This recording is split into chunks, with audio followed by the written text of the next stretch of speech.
ka hutu duniya ta san ka, na ka hutu kayi babban sauka.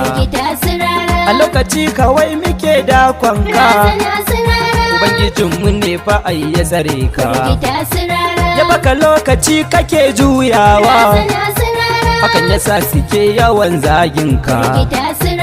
Ka fi su ka rike Allahnka, ka bar ni da su akwai aiki ja. Idan na sake zana yau ƙarawa, ba zana bar sa sanya yorin sawa ba. Ka ji rara, tafiyan jirgi daban da na mota.